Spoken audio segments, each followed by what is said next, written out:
Suara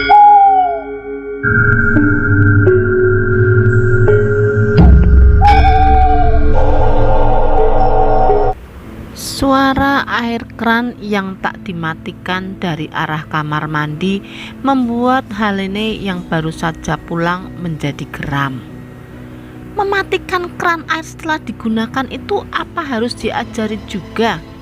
Teriak Helene. Setelah meletakkan tasnya dengan kasar di atas meja, dia langsung berjalan ke arah kamar mandi yang terlihat sudah banjir. Air melebar sampai keluar melalui celah di bawah pintu.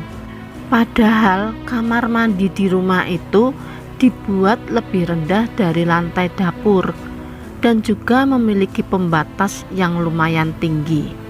Jadi kalau hanya lupa mematikan air keran beberapa menit saja, maka airnya tidak akan banjir sampai keluar. Teriak Helene membuat suaminya yang baru saja meletakkan sepatu di atas rak menjadi kaget. Bergegas dia menghampiri Helene yang sudah terduduk dengan wajah pucat. "Ada apa?" tanya suaminya. Seakan tak mampu lagi berbicara, Helene hanya menunjuk ke arah kamar mandi.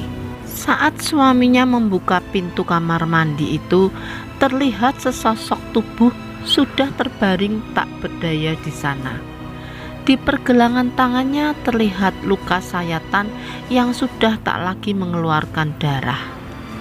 Helene menangis terisak, tubuhnya gemetar melihat apa yang sudah terjadi pada sang adik. Sementara itu suami Helene yang juga ikut panik lantas berlari keluar rumah untuk meminta tolong pada para tetangga. Setelah tetangga berdatangan, mereka langsung membantu Marjo dan Helene. Sesudah kejadian itu, kepribadian Helene kini menjadi sangat berubah. Dia sering melamun, marah-marah tak jelas, menangis tanpa sebab. Bahkan pernah di suatu waktu di bulan April, Helene kedapatan ingin membunuh dirinya sendiri dengan cara gantung diri. Untungnya Marjo datang di waktu yang tepat, sehingga tindakan Helene berhasil dihentikan.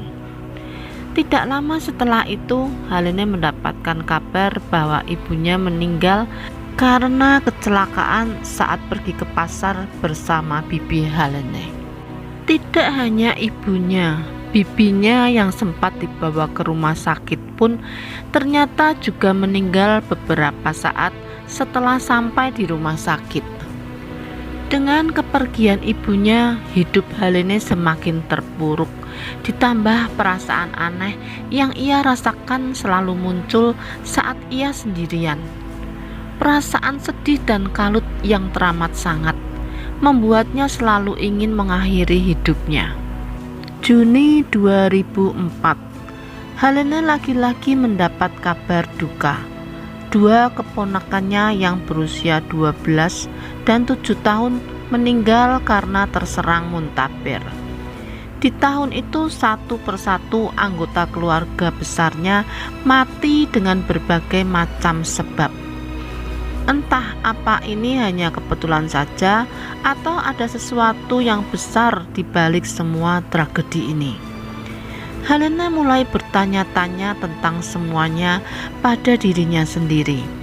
Tapi karena dia belum juga mendapatkan jawabannya, Helene memutuskan untuk ke rumah ayahnya. Namun belum sempat dia membicarakan tentang keinginannya pada Marjo, sang ayah menelponnya. Suara ayahnya di seberang sana terdengar berat. Sesekali beliau batuk. "Pulanglah secepatnya, Lene. Ada yang ingin Amai bicarakan padamu. Ini sangat penting, menyangkut keluarga kita," ujar ayahnya. Marjo mengangguk sebagai tanda dia mengizinkan Helene untuk pulang. Keesokan harinya, Marjo dan Helene bersiap untuk berangkat menuju desa tempat ayahnya tinggal. Ayahnya tinggal di provinsi yang berbeda. Di jalan, Helena tak berhenti memikirkan apa yang ingin ayahnya bicarakan padanya. Hatinya berdegup-degup karenanya. Setelah menempuh perjalanan yang cukup panjang dan melelahkan, akhirnya mereka sampai juga di desa kelahirannya. Ya, Marjo dan Helena memang berasal dari desa itu.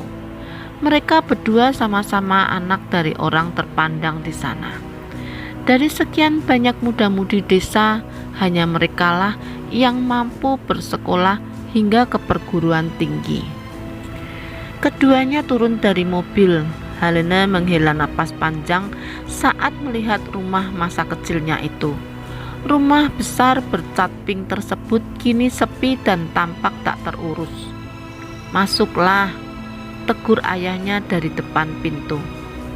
"Beginilah keadaan rumah ini sekarang, Lene, sunyi dan suram," ujar ayahnya.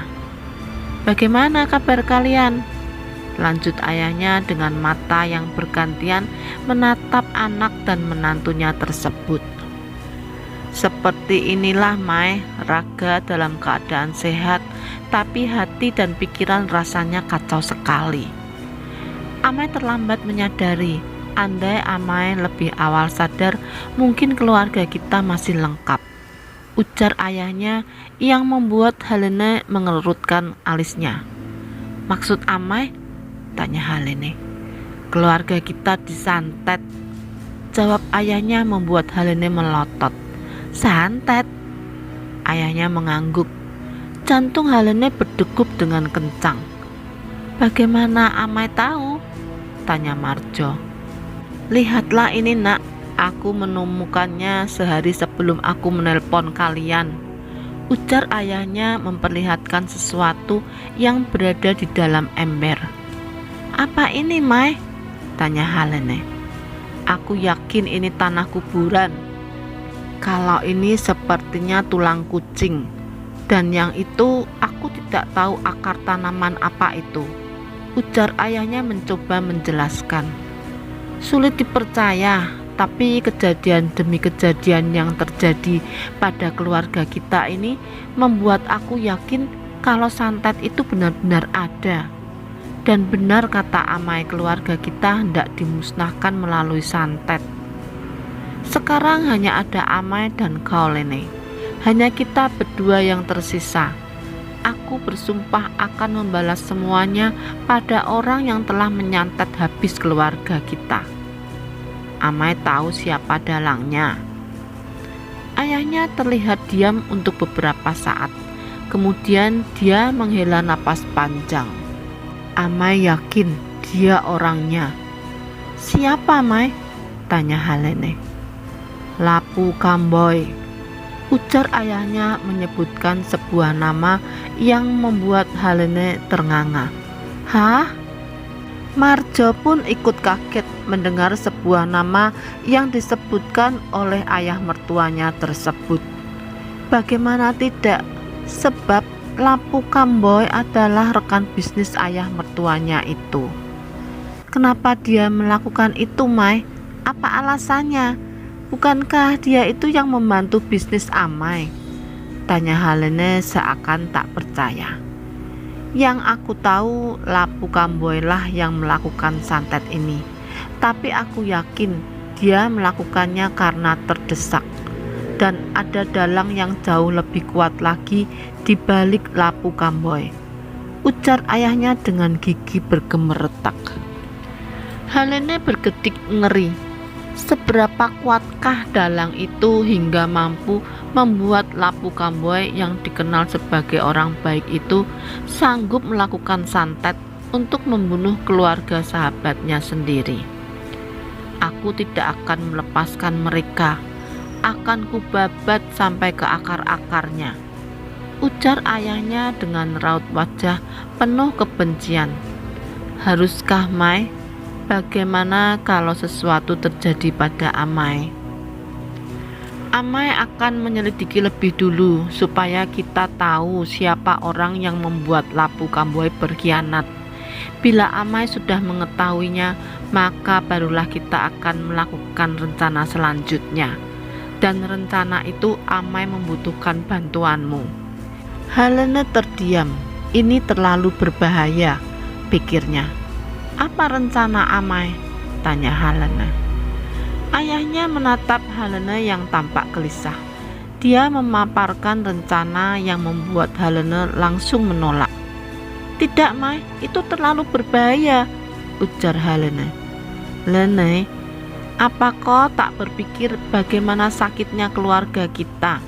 Satu persatu nyawa keluarga kita direnggut dengan paksa. Apa kau tak ingin membalaskan rasa sakit mereka? Apa kau hanya pasrah menunggu giliran kematian kita berdua? Helene menggeleng. Kita tidak ada pilihan lagi, ujar ayahnya.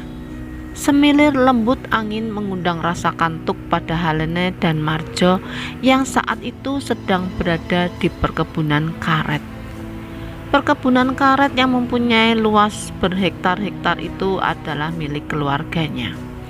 Terlihat di sana banyak para panuri atau penyadap tengah bekerja. Helene keluar dari dalam mobil untuk menyaksikan lebih dekat betapa piawainya para panuri itu dalam menggores pahat pada pohon karet. Helene tersenyum ramah pada orang-orang itu. Berada di sana rasanya mampu untuk sejenak menenangkan kemelut di hatinya. Setelah ayahnya datang bersama para pekerja, Helene pun bergegas untuk menghampiri mereka. Tolong ya Han, jangan sampai ada yang tahu kalau saya pergi, pesan ayahnya pada orang itu. Orang itu mengangguk. Bapak tenang saja, saya akan merahasiakan semuanya. Setelah menyelipkan beberapa lembar uang kertas di tangan orang itu, ayahnya pun segera masuk ke dalam mobil. Mereka bertiga pergi meninggalkan perkebunan karet tersebut. Jalanan yang mereka lewati tampak rusak dan berlubang. Di sisi kiri kanan jalan pun hanya terlihat jajaran pohon-pohon besar yang menjulang tinggi hingga membuat cahaya matahari terhalang. Mereka memasuki area desa yang sangat terpencil, hingga mobil pun tidak bisa masuk melewati jalanan yang mengarah ke area rumah-rumah warga. Alhasil mereka pun meninggalkan mobil di atas desa kemudian berjalan kaki untuk ke sana. Pak Sanderson, ujar seorang pemuda desa itu bertanya pada ayahnya Helene. Ya, ikut saya Pak, ujar pemuda itu lagi. Meski tak kenal dengan pemuda itu, tapi mereka bertiga tetap mengikutinya. Mereka diajak menaiki sampan untuk menyeberangi sungai, dan setibanya di seberang sungai, mereka disambut oleh seorang lelaki parubaya. Sanderson, saat aku tahu kau akan kemari, aku sudah mempersiapkan semuanya untuk menyambutmu, ujar lelaki parubaya itu diiringi tawa yang membuat Helene merinding. Saat mereka masuk ke dalam rumah itu, Helene merasakan suhu tubuhnya meningkat. Dia berkeringat sangat banyak, bahkan wajahnya memerah karena kepanasan. Minumlah air kelapa ini, ujar si lelaki parubaya memberikan segelas air kelapa kepada Helene. Helene menerima gelas itu dengan tangan bergetar dan tangannya seolah tak terkendali saat gelas itu hampir menyentuh bibirnya. Di saat yang bersamaan, si lelaki tua langsung menarik rambut Helene, membuat Marjo yang sedang minum itu menjadi tersedak. Begitupun juga dengan ayahnya Helene. Dia terlihat bingung dengan perlakuan si lelaki tua terhadap Helene. Ada apa ini, Den? Tiba-tiba Helene tertawa terbahak-bahak. Terjebak kamu, ujar Helene tertawa terbahak-bahak. Aku sudah tahu, sejak awal kau kemari aku sudah tahu kau ada, balas si lelaki parubaya yang bernama Dehen tersebut.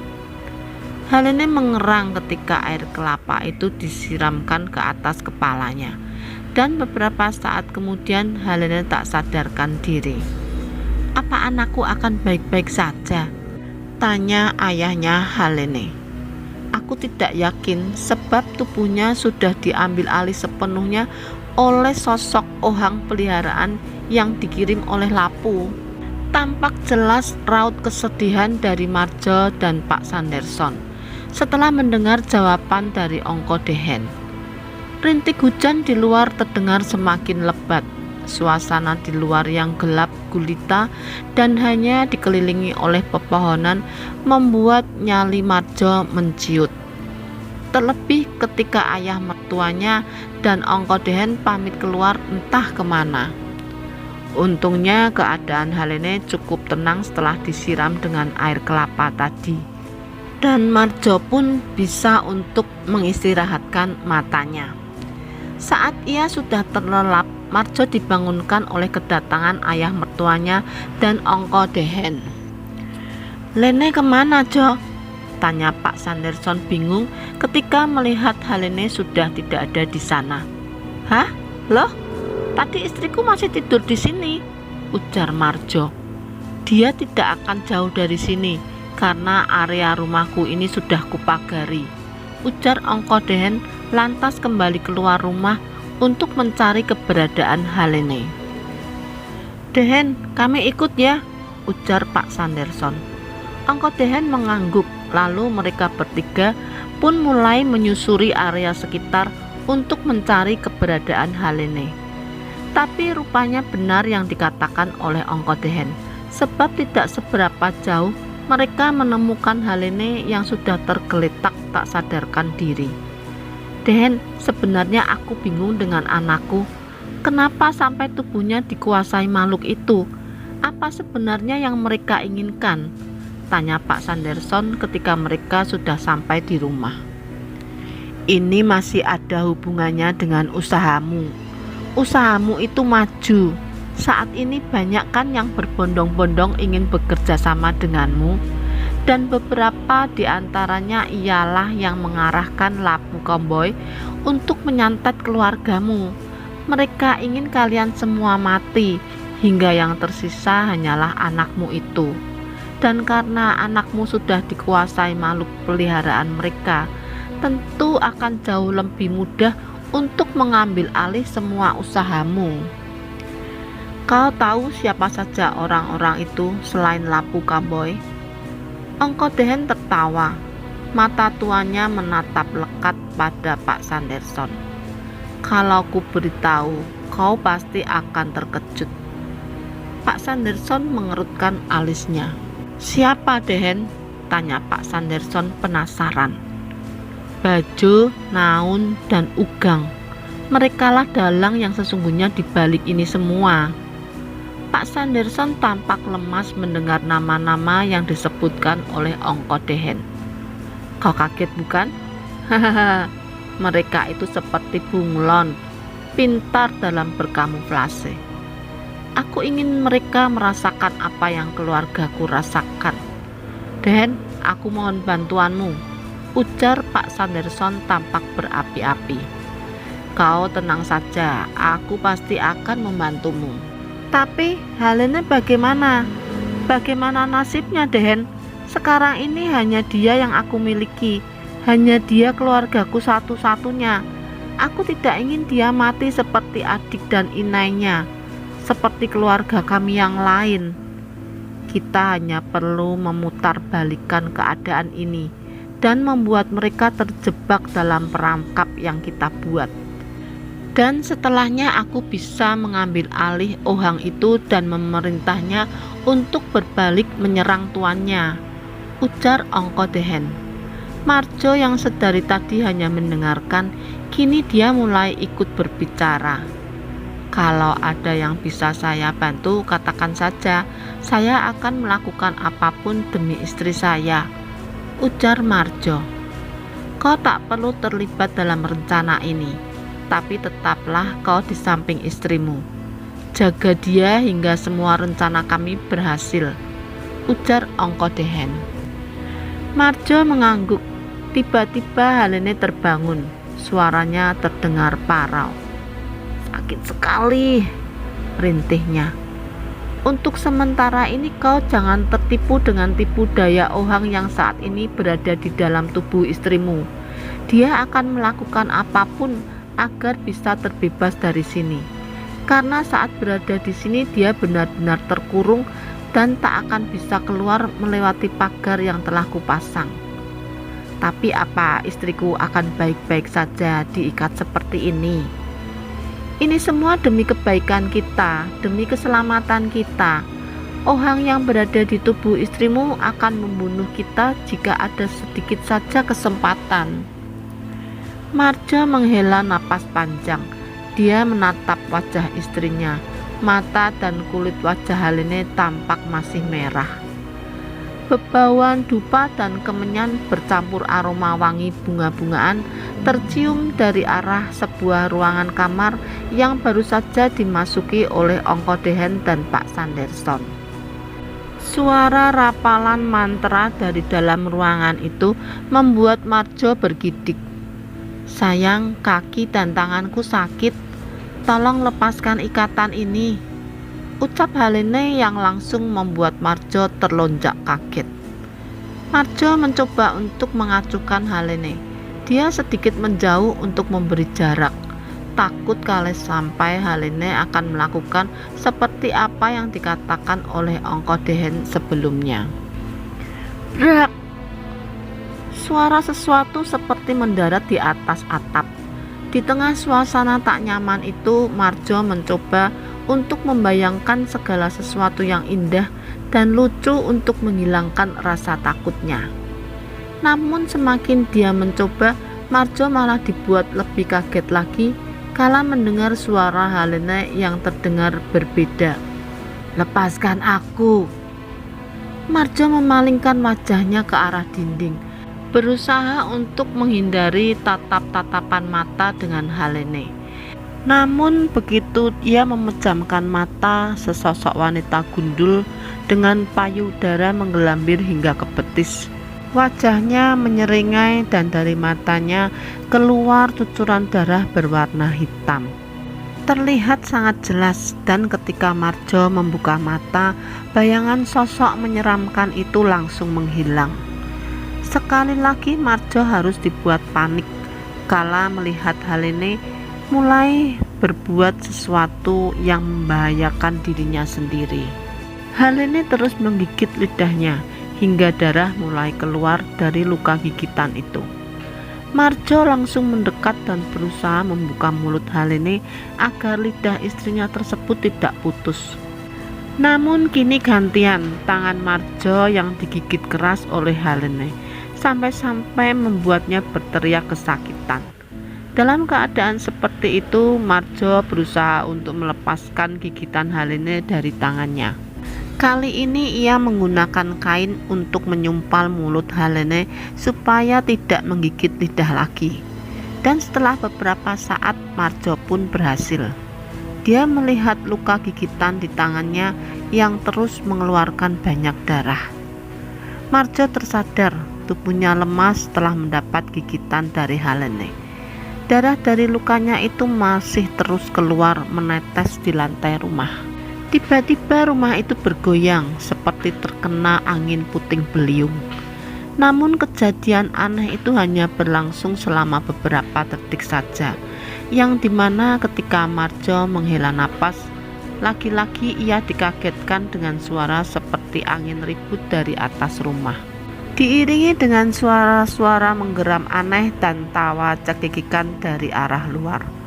Marjo yang sudah ketakutan sedari tadi, ditambah lemas akibat luka gigitan yang terus mengeluarkan darah, akhirnya Marjo tumbang dan tak sadarkan diri. Marjo, Jo, ujar Pak Sanderson menyadarkan Marjo. Saat Marjo tersadar, dia lihat tangannya sudah diobati oleh Ongko Dehen, dan Helene tampaknya sudah tertidur. Mai, apakah semuanya akan baik-baik saja? Tanya Marjo dengan suara bergetar. Semuanya akan baik-baik saja, percayalah padanya, dia yang menolong kita, ujar Pak Sanderson menunjuk ke arah Ongko Dehen. Apakah sudah ditampakkan oleh sosok Ohang?" tanya Ongkodehen. Marjo menggeleng sebab ia benar-benar tidak tahu tentang Ohang yang dimaksud oleh Ongkodehen. Wanita gundul dengan payudara menggelambir hingga ke betis. "Dialah sosok Ohang yang dikirim untuk menyiksa istrimu." "Ya, saya melihatnya saat saya memejamkan mata. Sosok itu sangat jelas sekali. Saya kira saya hanya ketakutan hingga membayangkan sosok-sosok menyeramkan seperti itu," ujar Marjo. "Dia berusaha memberi ketakutan padamu hingga kau melepaskan istrimu dan membiarkannya membawa Helene pergi entah kemana. Tapi tindakan yang kau lakukan tadi sangat benar. Kau memang benar-benar ingin kesembuhan untuk istrimu," lanjut Ongkodehen. Marjo menunduk. Dia menghela napas lega. "Sampai kapan kira-kira istri saya begini?" tanya Marjo kemudian.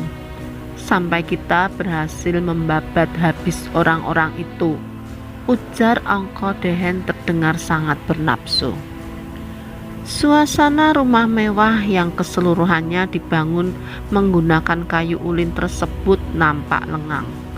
Dedaunan yang kering bergemerisik tertiup angin. Terdengar suara seseorang dari dalam rumah itu. "Halo, ini siapa ya?" ujarnya mengulang pertanyaan sama pada si penelpon misterius yang sudah berulang-ulang kali menelponnya. Namun ketika diangkat, si penelpon misterius hanya diam saja, dan hanya suara helaan napas berat yang terdengar dari seberang sana. "Jangan mengerjai orang, dasar kurang ajar tak ada adab," umpat wanita itu lalu menutup telepon. Wanita itu adalah istri dari Naun. Saat dia meletakkan HP-nya, tiba-tiba HP tersebut kembali berdering. Bosan karena merasa dikejai, akhirnya wanita itu melepaskan kartunya dan membiarkan HP itu tergeletak di atas meja dalam kondisi mati. Dia berjalan ke arah dapur untuk mengambil makanan sisa tadi dan berniat menghabiskan makanan itu sambil bersantai membaca buku novel. Namun baru saja dia hendak membuka tudung saji, tiba-tiba terdengar suara keran air yang menyala dari arah dapur. "Rusak lagi," gumamnya dengan nada kesal saat tahu keran itu tidak bisa dimatikan. "Brak! Prang!" Suara botol minuman yang jatuh menyenggol piring hingga pecah itu membuat si wanita terkejut.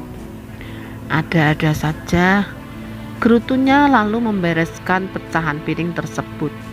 Tiba-tiba terdengar lagi suara dering HP-nya dari arah meja di sampingnya. Saat akan beranjak untuk mengangkat telepon itu, barulah dia tersadar kalau HP-nya ada di kamar dalam kondisi mati setelah dia cabut kartunya tadi. Jadi bagaimana mungkin HP yang mati tiba-tiba berdering dan berpindah tempat dengan sendirinya? Belum lagi dia mendapatkan jawabannya, tiba-tiba saat ia hendak mendongakkan kepala ke arah meja, terlihat sosok besar bertumbuh tinggi dan memiliki bulu merah di sekujur tubuhnya, mirip seperti seekor monyet.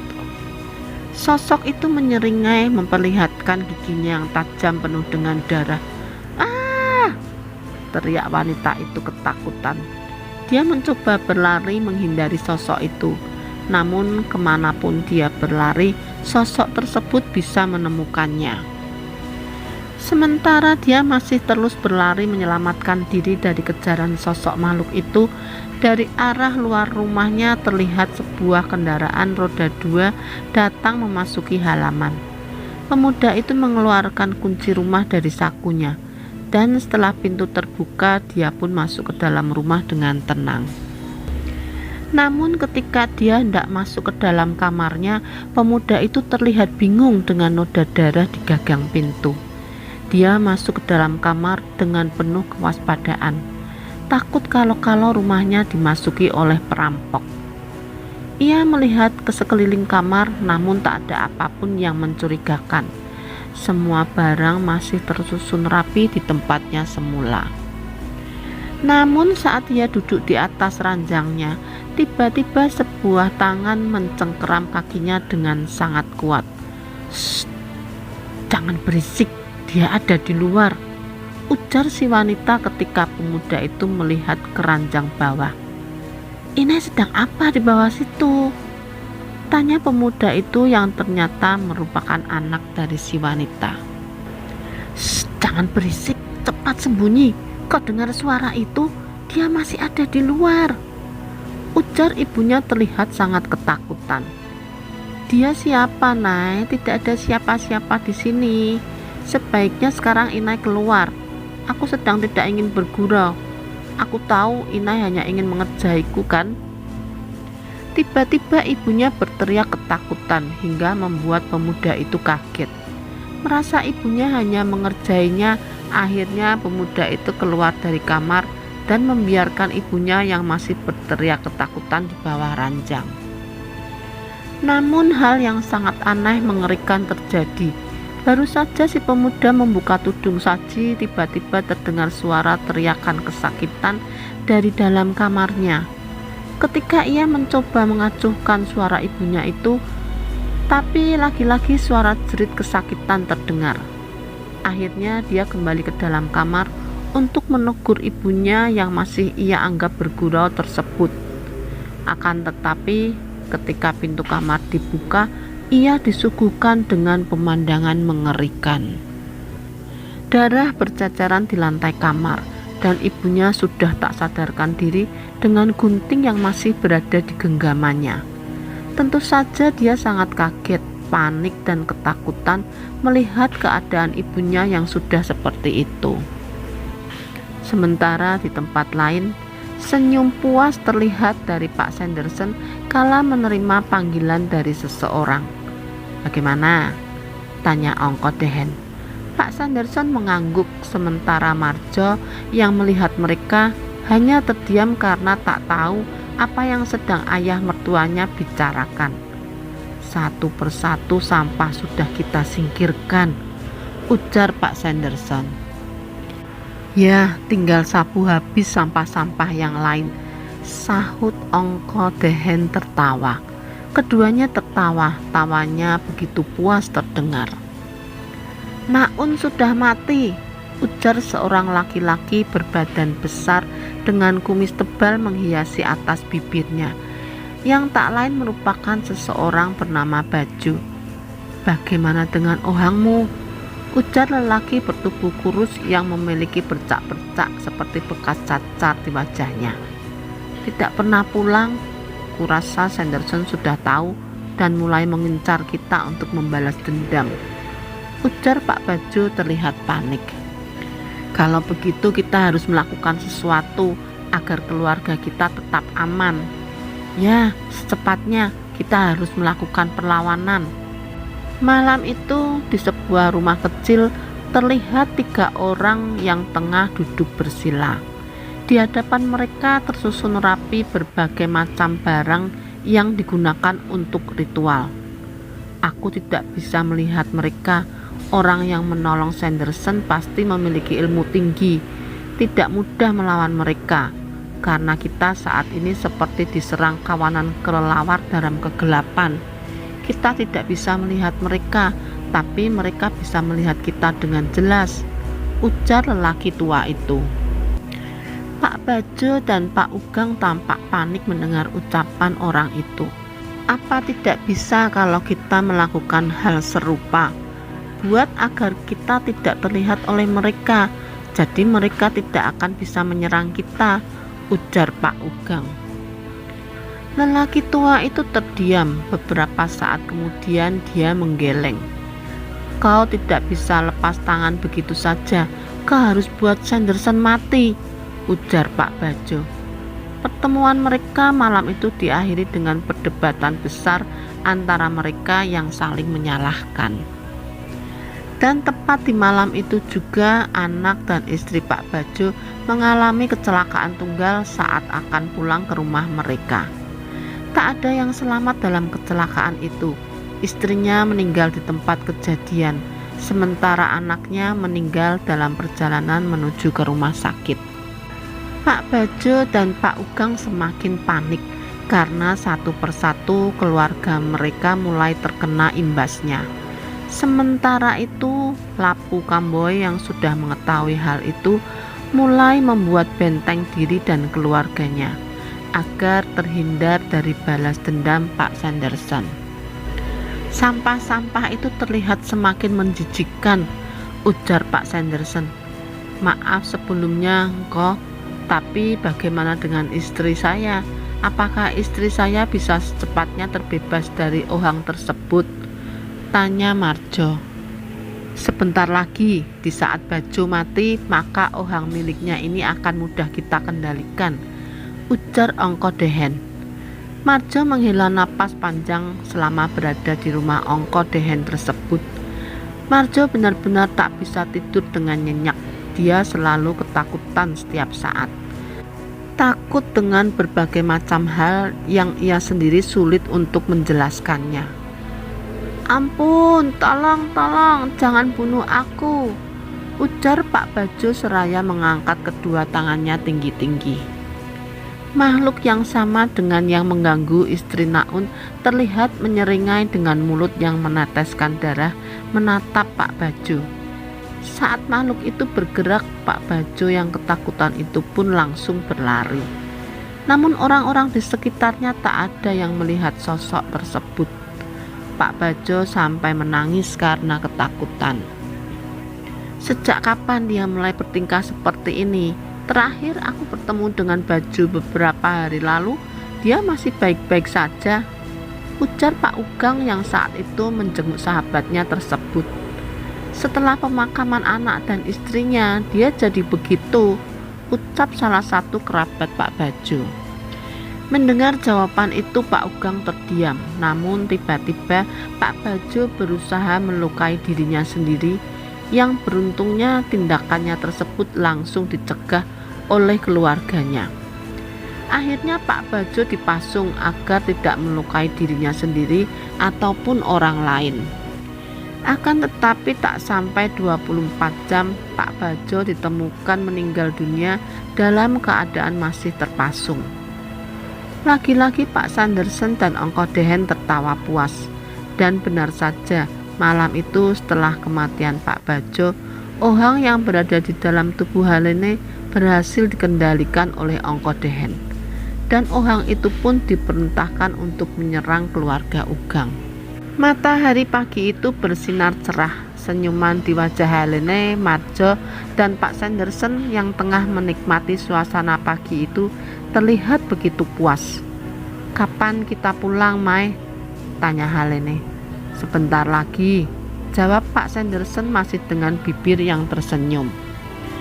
Jauh berada di rumah Pak Ugang, terlihat kini lelaki itu mengalami sesuatu yang sama dengan yang pernah Halene rasakan. Ia yang sekarang lebih banyak melamun, sempat beberapa kali hendak melakukan bunuh diri. Tapi untungnya perbuatannya itu selalu berhasil dihentikan oleh anaknya yang masih berada di rumah itu setelah kepulangannya dari luar kota beberapa minggu lalu. Mai, Ina sudah meninggal. Sekarang aku hanya punya Amai, dan kalau sampai Amai tak ada lagi di dunia ini, bagaimana aku bisa melanjutkan hidup? Isa, anak Pak Ugang yang masih memeluk sang ayah. Inaimu mati gara-gara Amai. Amai pantas mati.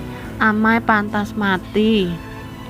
Entah mendapat petunjuk dari mana, tapi anak Pak Ugang yang sepertinya menyadari bahwa yang terjadi pada keluarganya dan juga pada keluarga teman-teman ayahnya adalah sebuah santet yang sangat mengerikan.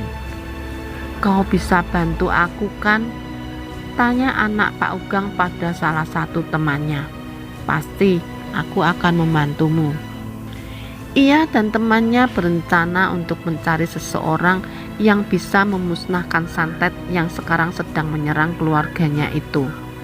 Namun belum sempat mereka menemukan orang yang bisa memusnahkan santet itu, anak Pak Ugang mengalami kecelakaan tunggal hingga membuatnya meninggal di tempat. Karena kematian anaknya itulah Pak Ugang semakin terpuruk. Bayang-bayang rasa bersalah dan ketakutan semakin gencar menghantuinya. Akhirnya tidak berselang lama Pak Ugang ditemukan gantung diri di dalam kamarnya oleh salah satu kerabat yang datang menjenguk. Keluarga Pak Naun, Pak Bajo, dan Pak Ugang musnah akibat santet yang dikirimkan oleh Pak Sanderson yang membalas dendam atas kematian keluarganya. "Bagaimana dengan Lapu Kamboy?"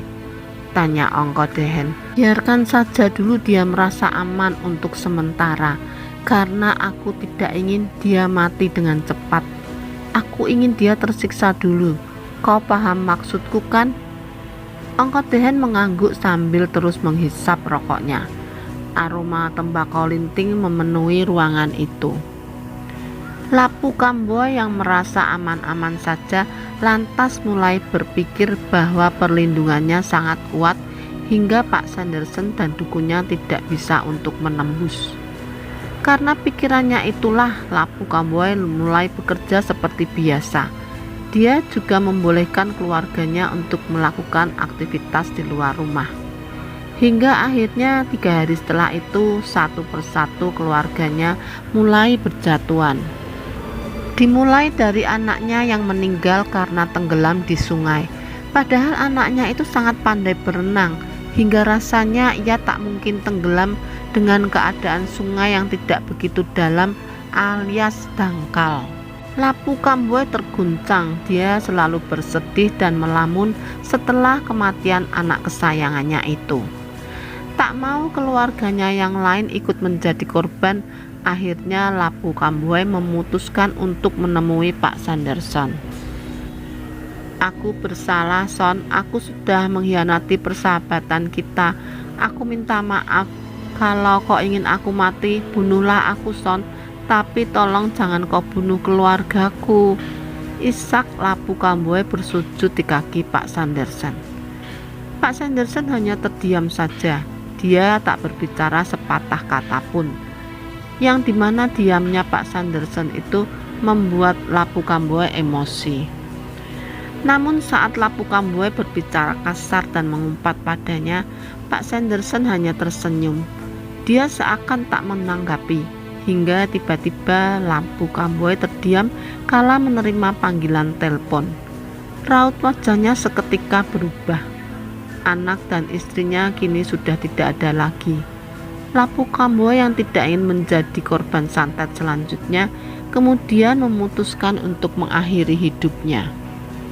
Ia mati bersama rumahnya yang terbakar. Pak Sanderson tertawa puas, matanya nanar menatap wajah Ongko Dehen.